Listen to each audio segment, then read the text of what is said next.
우리는 지난 고난주간 동안에 시편 7편에서 11편까지 묵상을 했었습니다. 오늘 부활의 새벽에는 이어서 시편 12편을 묵상합니다. 시편 12편의 마지막 8절을 보면 거기 참 중요한 내용이 나오는데 한번 읽어보겠습니다. 비열함이 인생 중에 높임을 받는 때에 악인들이 곳곳에서 날뛰는도다. 비열하다라는 국어 사전적 의미는 사람의 성품이나 행동이 천하고 너그럽지 못하거나 생각이 좁다는 뜻입니다. 주로 악독한 일을 일삼는 사람을 비열하다라고 지칭을 합니다. 우리나라 영화 중에 비열한 거리라는 제목의 영화가 있는데 조폭의 인생을 다루는 그런 영화였죠. 비열함이라는 히브리어 줄루트라고 하는데 이 단어의 원래의 뜻은 무가치하다라는 뜻입니다. 가끔 성경의 번역들이 원래 용어와는 좀 다른 차원에서 번역이 되는 경우가 많습니다. 그래서 여러분들은 이제 그런 것들을 잘 모를 수 있겠지만 또 모를 수밖에 없죠. 여러분들이 신학을 공부하거나 또 따로 그 부분만 연구한 건 아니니까 설교를 통해서 이해를 하시면 되겠습니다. 그러니까 하나님이 가치가 없다고 하는 것을, 즉 쓸데없는 것들, 그런 것들이 인생 중에 높임을 받는다, 그런 말입니다. 비열함이 인생 중에 높임을 받는다라는 의미의 본의가 그렇다라는 것입니다. 하나님이 없는 사람들에게는 중요하게 여겨지는 것이겠지만 하나님을 믿는 자들에게는 전혀 가치가 없는 것들인데 그런 것들이 인생 중에 높임을 받는 그런 상황이 되면 악인들이 날뛴다, 그런 말이죠. 이게 얼마나 정확한 말인지 모르겠습니다. 사실 비열함이 높임을 받는 상황이 역사 가운데 어떤 특정한 기간이나 특정한 시간에 해당되는 것만은 아닙니다. 믿음이 없고 하나님이 없는 그 세상은 늘 그래왔습니다. 그게 세상이죠. 죄악이 관영한 세상이라고 많이들 말하는데 세상이라는 건 늘 이제껏 그래왔고 앞으로도 변함이 없을 것입니다. 비열함이 인생 중에 높임을 받는 그런 세상, 그래서 악인들이 날뛰는 그 모습이 바로 죄가 관영한 이 세상의 모습입니다. 우리는 바로 이런 세상에 던져져 있습니다. 즉 비열한 세상에서 우리는 살고 있습니다. 무가치하고 쓸데없는 것들이 중요시되는 세상에서 산다는 겁니다. 그러니까 문제가 뭐냐 하면 믿는 자들이 세상 속에서 동일하게 이 비열함을 높이 여기고 산다면, 분명히 믿고 있는데 똑같이 비열함을 높이 여기고 그렇게 살아버린다면 거기서부터 구별됨이라는 것은 없어질 것이고 더 이상 거룩이란 말은 우리에게 적용이 될 수가 없게 됩니다. 신자들은 성도, 즉 거룩하라 이렇게 이야기를 합니다. 그 거룩이라는 것이 구별됨이라는 것은 다 아실 것인데 세상에서 거룩하라는 것은 하나님이 늘 당신의 자녀를 향해서 계속 호소하고 있는 외침입니다. 거룩해라, 거룩해라. 다시 말하면 세상과 구별되라, 구별되라. 하나님적인 가치가 없는 것들을 높이 여기지 않는 자들, 이런 자들이 거룩한 자들이고, 그래서 비열한 것을 높게 여기는 저 세상 사람들과 구별된 자들이 되라라는 말이죠. 믿음이 있었던 다윗은 이 비열한 세상 속에서 하나님의 뜻대로 거룩해지기를 간절히 하고 있었습니다. 그 다윗의 간절한 한탄이 시작되는 1절, 어떻게 시작하는지 1절 다시 한번 보겠습니다. 여호와여 도우소서, 경건한 자가 끊어지며 충실한 자들이 인생 중에 없어지나이다. 도우소서, 도와달라고 합니다. 비열한 세상에서 살 수밖에 없는데, 근데 그 세상에서 내가 믿음을 지키고 살려면 하나님이 도와주시는 것 말고는 방법이 없습니다. 이 세상에서 믿음을 가진 자들이 계속 없어지고 있으니까 하나님, 저는 없어지면 안 되지 않습니까? 저를 제발 도와주세요. 그런 심정이죠. 비열한 세상에서 두 가지가 없어지고 있답니다. 1절에 아까 뭐라고 그랬죠? 경건한 자가 끊어지고 충실한 자들이 없어진다. 두 가지입니다. 경건한 자가 끊어지고 충실한 자들이 없어진다. 여기서 경건이나 충실이라는 단어가 구체적으로 무슨 말인지 제가 아마 생각 같아서는 장황하게 좀 설명을 해드리고 싶지만 새벽에 또 시간 관계상 생략을 하고 결론적인 부분만 말씀을 드립니다. 경건이란 히브리어 하시드인데 그 개념의 핵심이 어디에 있는가 하면 하나님의 약속에 근거한 상태, 이게 경건의 의미가 됩니다. 하나님의 약속에 근거한 상태. 그러니까 그냥 사전적 의미로는 예를 들어서 무슨 다른 종교에도 경건이란 말은 많이 사용되지 않습니까? 그런 일반적인 우리들 생각의 경건이라는 게 아니라 하시든 더 깊은 의미가 있다는 거예요. 일반적 종교적 개념을 말하는 게 아닙니다. 하나님의 선민들, 즉 하나님의 약속의 대상들, 하나님이 선택한 그 백성들에 해당하는, 다시 말하여 약속에 근거된 상태로 존재하는 사람들에게 해당하는 말이다라는 거죠. 신구약 중간기에는 유대인들이 헬라나 로마의 지배 밑에서 독립운동을 많이 했는데 그걸 총체적으로 하시딤 운동 이렇게 이야기를 합니다. 뭐 많이 들어보신 그런 분도 있을 것입니다. 하시딤, 경건 운동이라는 말이죠. 어떤 의미에서요? 우리가 하나님의 약속을 받은 백성인데 다른 나라의 지배를 받고 살아가는 인생이기를 거부한다라는 철학이 이 유대인들의 하시딤 운동 가운데 가장 중심에 있는 정신이었다라는 말입니다. 그러니까 경건한다, 뭐 경건하자, 뭐 경건한 자, 다 이 경건이라는 말은 하나님이 약속으로 붙들어 놓은 자들을 말합니다. 그것이 경건한 자들이에요. 그러므로 성경에 등장하는 경건이란 말을 너무 이렇게 그 겉으로 보여지는 폼 잡는 그런 쪽으로 몰고 가시면 안 됩니다. 그런 쪽으로 생각을 한다면 바리새인들처럼 경건한 사람이 없죠. 보여지는 겉모습을 얼마든지 경건한 외식으로 치장할 수 있는 그런 종류의 개념이 성경이 말하는 경건은 아니다라는 것입니다. 그것이 경건의 제일 중요한 의미고, 그리고 충실한 자라고 할 때 그 충실이란 단어는 히브리 말로는 에무님이라고 하는데 아멘에서 나온 거죠. 아멘, 에무님. 그러니까 충실이란 말은 확실하다 이런 뜻인데 좀 더 구체적으로 말하자면 하나만 선택한다는 겁니다. 확실한 하나. 확실하니까 그 확실한 하나를 붙잡는다 그런 말이죠. 그러니까 1절에서 이 다윗의 탄원이 무엇인가 하면 경건한 자가 사라지고 충실한 자가 없어지고 있는데 제발 그렇게 안 되도록 도와달라고 하는 거라고 말씀드렸죠. 연결하면 이게 무슨 뜻이냐 하면 경건한 자와 충실한 자, 하나님의 약속을 받은 자들은 아무리 쓸데없는 것들이 중요시되는 세상일지라도 거기서 단 한 가지를 분명히 선택할 줄 아는 자가 되어야 한다라는 말입니다. 다시 새겨보시기 바라요. 하나님의 약속을 받는 자들은 아무리 쓸데없는 것들이 중요시되는 세상일지라도 거기서 단 한 가지를 분명히 선택할 줄 아는 자가 되어야 한다라는 의미가 있다는 것입니다. 그렇게 될 수 있도록 하나님 나를 좀 도와주세요라는 것이 오늘 다윗의 탄원입니다. 끝까지 견디고 지키고 살면서 경건과 충실의 길을 가려는 사람들이 결국 하나님의 사람들이고 이 어려운 시대에 남은 자들이 되는 거죠. 다윗처럼 우리가 그렇게 될 수 있도록 우리도 이렇게 도와달라고, 그렇게 살아갈 수 있도록 도와달라고 그렇게 기도를 하셔야 됩니다. 이 비열한 세상에서 그렇게 사는 게 참 쉽지가 않거든요. 섞여져야 살 수 있다는 착각을 계속 주고 타협하고 적당히 같이 비비면서 살아야 한다고 유혹을 합니다. 분명히 무가치한 것들임에도 그것을 추구하는 일에 동참하고 하나님과 반대되는 혹은 쓸데없는 일이라 할지라도 그걸 확보하기 위해서 날뛰는 그 일에 덩달아 날뛰라고, 그래야만 살아남는다고 그렇게 우리를 선동합니다. 많은 신자들이 아닌 것 같지만 실은 대부분 무기력하게 이에 휩쓸려 넘어가 버리고 뒤섞여 버리게 된다라는 거예요.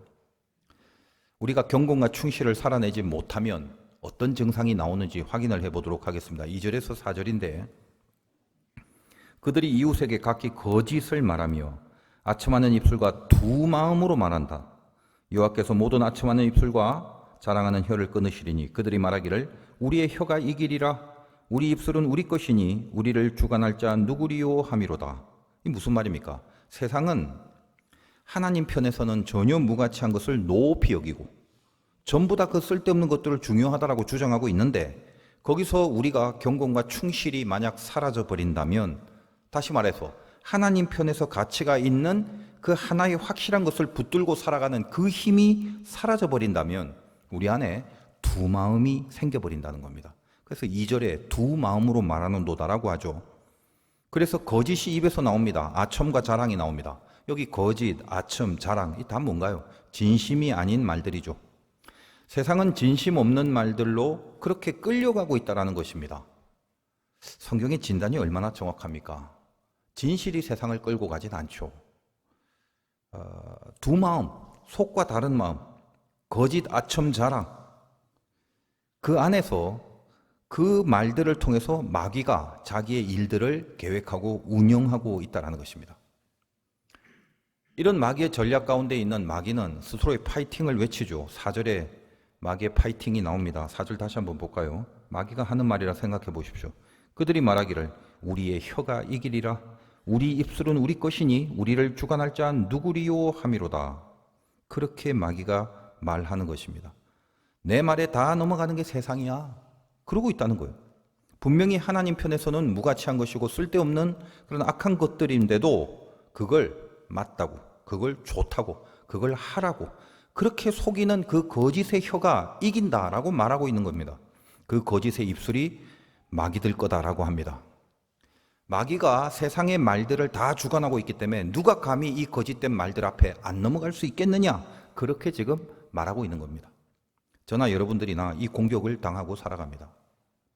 예수님이 공생에 시작할 때 이 마귀가 와서 그 거짓의 혀를 사용하여 시험을 합니다. 네가 하나님의 아들이라며. 근데 이거 존경해서 하는 말 아니죠. 안에 꿍꿍이가 있는 마음이죠. 두 마음을 품고 있는 거짓이고 아첨입니다. 네가 명색이 하나님의 아들이라면, 그래서 존경합니다가 아니죠. 네가 명색이 하나님의 아들이랍시고 지금 사역을 한다고? 그렇다면 이 돌을 떡으로 만들어봐. 너 할 수 있잖아. 이게 뭐 나쁜 말입니까? 많은 배고픈 사람들이 떡도 좀 먹고 혜택을 좀 받게 하면 얼마나 좋아. 넌 할 수 있는 능력이 있으니까 떡을 만들어서 성공적으로 사역을 해봐봐. 우리야 예수님을 워낙에 존경하니까 뭐 이런 마귀 시험들 따위는 대수롭지 않게 이겼을 것이 분명하다라고 쉽게 생각하시죠. 뭐 예수님은 그렇다 칩시다. 동일하게 이 시험이 우리를 향해 올 때 우리 중에 예수님처럼 이길 수 있는 분들이 몇 명이나 될까요? 떡을 가지고 일을 하면 얼마나 좋아요. 뭐가 가장 좋은가요? 떡을 갖고 일을 하면? 배부르고 기분 좋고? 그런 게 아니라 일단 부닥치지 않죠. 그게 제일 좋은 겁니다. 떡 주겠다는데 세상에 누가 대들어요? 그냥 예를 드는 거니까 생각을 잠시 한번 해보시기 바라요. 명백한 비리가 있고 잘못이 있어요. 근데 예를 들어 아주 큰 교회이며 이모저모로 돈을 많이 풀고 있는 교회가 있다고 합시다. 제가 느낀 건데 좋은 의미에서든 나쁜 의미에서든 돈을 많이 풀어준 교회는 잘못이 있어도 세상이 건드리질 않아요. 그 돈의 혜택을 받아 누리는 개인이나 단체나 기관이나 모든 곳에서 떡을 받은 자들은 절대로 뭐라고 하지를 않습니다. 왜 그런가요? 인생의 높임을 받는 내용이 그것이기 때문이에요. 그게 제일 중요하기 때문입니다. 이게 비열함이죠. 그러니까 돈을 갖고 사역을 하면 뭐죠? 부닥치지 않아요. 그래서 좋은 겁니다. 주님이 마귀의 말을 하나님의 말씀으로 물리치십니다. 떡으로 사는 거 아니야. 말씀으로 사는 거야. 사탄아 물러가라. 경건과 충실의 자리를 지킨 거죠. 예수님이 고초당하신 이유 중에 하나가 떡으로 사역을 하지 않았기 때문입니다. 말씀으로 사역을 했기 때문에 지탄과 반대와 대적들이 생기게 된 겁니다.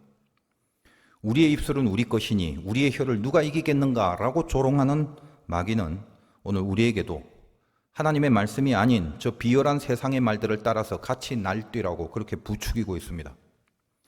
우리가 인생을 걸고 따르겠다고 하신 예수님, 그 예수님이 누구십니까? 오늘 죽음에서 부활하신 그 주님이 어떤 분인가요? 말이 말씀을 이긴다고 그렇게 주장하는 마귀 앞에서 말씀이 말을 이긴다고 증명한 분이 우리가 믿는 예수님입니다. 부활이 뭔가요? 말씀이 말을 이겼음을 증명한 역사죠. 주님의 십자가는 말이 말씀을 죽이는 곳이 세상이다라는 걸 보여준 거라면 주님의 부활은 말씀이 말을 이기는 곳이 천국이다라는 것을 보여주신 사건입니다. 요즘은 소통의 시대라고 하는데 소통에 있어서 가장 중요한 것이 뭔가요? 어떻게 하지 소통이 이루어집니까? 시스템인가요? 아니면 잘 짜여진 조직력 혹은 체계 이런 건가요? 이제 웬만큼 세상 모든 것들뿐만 아니라 교회마저도 그런 것들을 기본적으로 갖추어져 있는 그런 세상이 되어버렸습니다.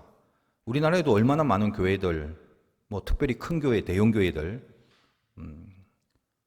그 상위 랭킹에 들어가는 그런 교회들의 시스템과 조직력, 체계 이런 거는 서로들 앞다투어서 개발을 하고 있기 때문에 얼마나 많은 발전을 하는지 모릅니다.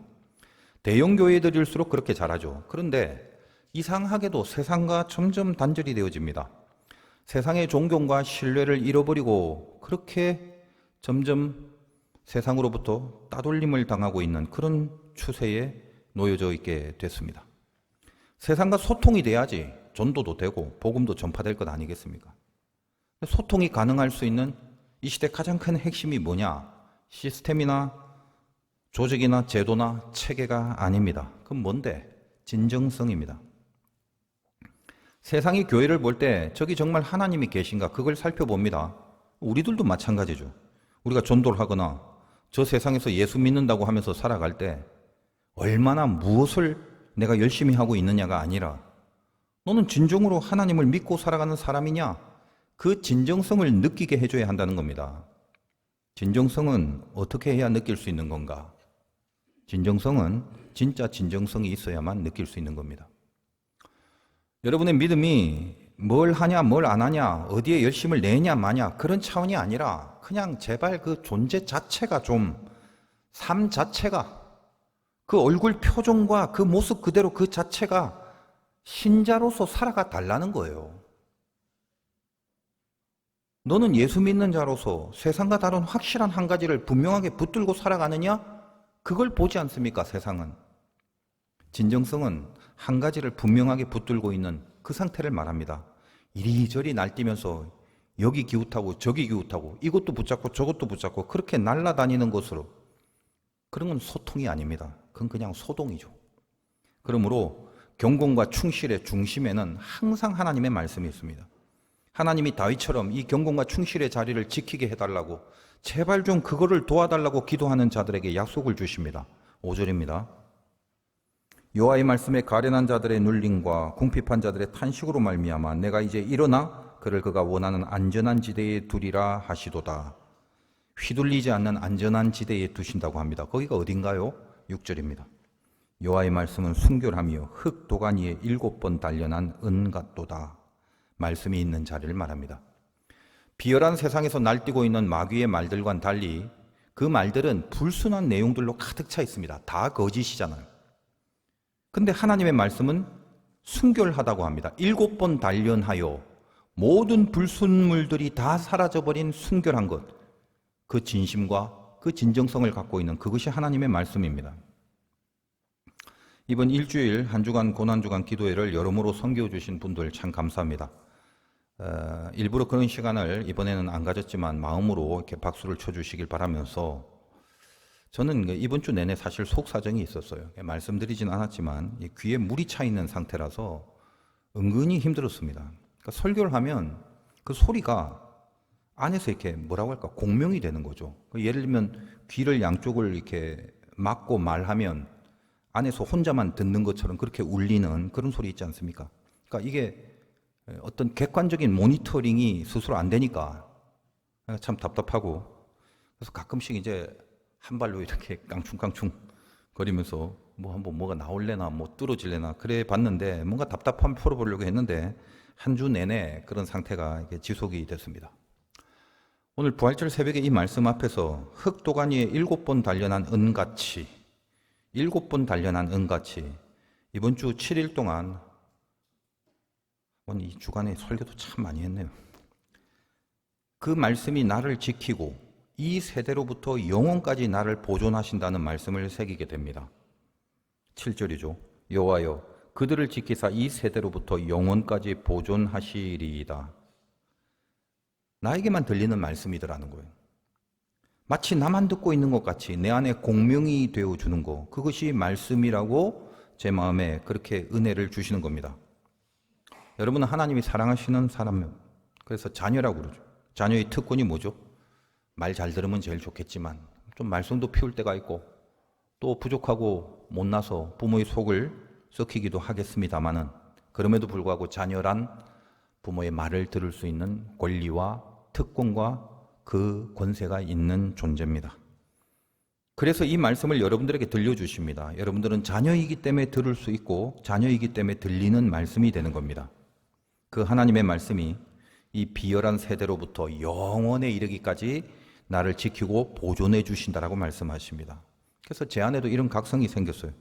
귀에 물이 차도 좋으니 나에게 들려주신 이 말씀이 내 안에 차고 흘러 넘치게 해달라고 끝까지 나를 지켜 보존시켜 달라고 그렇게 기도를 하고 나니까 더 이상 답답한 게 아니라 너무 감사하고 오히려 은근한 능력이 되는 것을 느낄 수 있게 해 주셨습니다.